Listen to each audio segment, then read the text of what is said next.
Welcome to Luca and Miguel. Enjoy the video. You start by opening SAP and entering F-32. This takes you straight to the customer clearing screen. First, confirm the company code and clearing date so postings land in the correct period.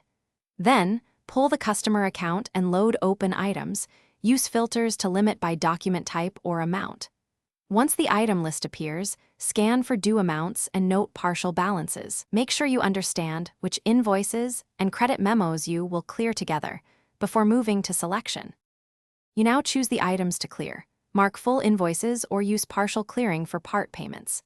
Enter the payment amount and, if applicable, the baseline date and any cash discount details so net values calculate correctly. Pay attention to the posting key and tax code on each line. These control the ledger impact. Once numbers look right, run the simulation to preview accounting entries.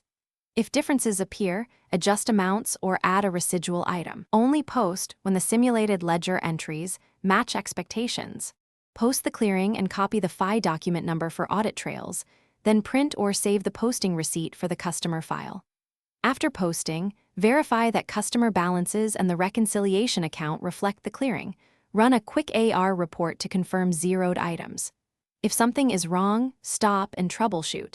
Check for document locks, currency or exchange rate mismatches, and incorrect offsets. If you still see errors, re-simulate with corrected values and reverse the incorrect posting. Then repost the corrected clearing. Thanks for watching and please subscribe. It's the best investment you'll ever make.